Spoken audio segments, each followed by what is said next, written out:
the Gasparilla Bowl, whatever that is. And it is UCF versus Florida, a little panhandle.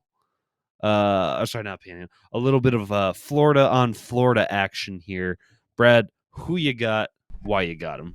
So I'm gonna be bold. And take. I'm gonna take UCF. Because listen, I don't think that Florida. Well, I don't know. I feel like Florida has more to lose. Than like anything else, right? Like Florida is like, I don't know, they've always kind of been that hot SEC team for so long, and then they kind of just died like a few years ago or whatever, and I haven't really been anything since. I know that like this year was kind of like a disappointment for them or whatever. What did they finish? Yeah, they 6-6. That's not great. And UCF has always had a good team. Florida's line is -7. But I don't think that, I don't know. I can't see. No, Florida. No, thank you. It might end up being a shootout, but I can't imagine. No, I'll take UCF all day. The over-under is 57. So I'm going to just take Florida. Better team against, isn't UCF a group of 5? Yeah, they are. I believe so. I forget which conference. Yeah, they're in the American, whatever the hell that means. SEC versus an AAC school. Yeah, give me Florida. Close my eyes, take the points. Yeah. All right. Then we got, this one's a little more interesting. The Birmingham Bowl. We have 21 Houston going against a Bo Nix-less Auburn. Brad, who you got? Yeah, that one's gonna be rough. So that one's hard for me too, because that's also a game where it's an SEC school. It's a little different. Yeah, it is. Griff, so here's the thing, okay? This line is closer than the line is in a previous game, UCF-Florida. All right. This one's Auburn -2.5. But you know what? I'm gonna take Houston. I think they played a pretty good game until like Cincinnati kind of started to roll it up on them.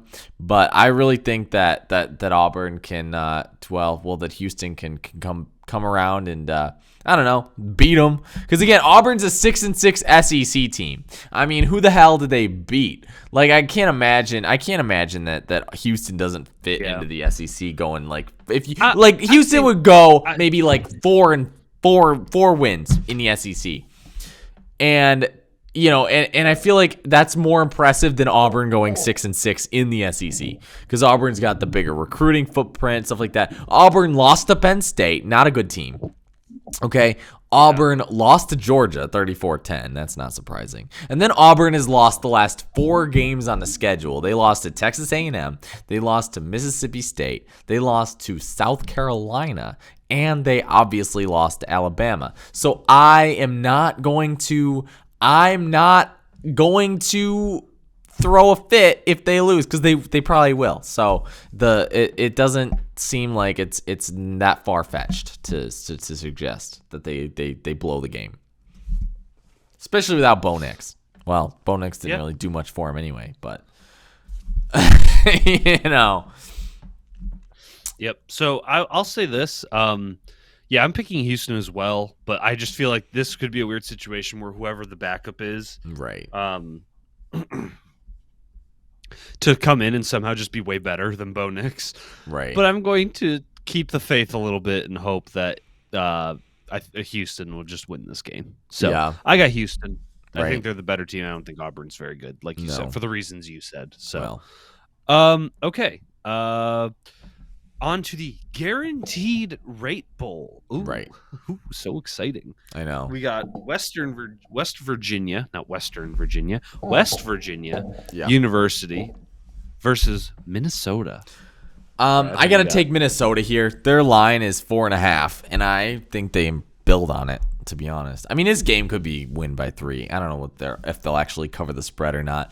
But so even without I'd imagine that Tanner Morgan's not playing. Like I can't imagine that he's playing. No, probably not. But anyway, I mean, even without him, Minnesota's a better team. By the way, this game is going to be at Chase Field in Phoenix, where the Diamondbacks play, which is very exciting. But it's a 10 p.m. game, so who gives a shit? Yeah. It's so hard to watch those games. But anyway, so yeah, Minnesota's a better team. I can't imagine that West Virginia is really anything. This game's probably going to be low scoring, low key. Yeah, well, it's Big Ten football, baby. Well, that's we run the damn ball. Grind it out. Run the damn ball. No, I'm the same boat. I got Minnesota. All the reasons you said. They're just a better team. I think they'll win and cover the spread just fine. Right. So, all right, getting into. I think this is probably the most interesting one. We got the Holiday Bowl.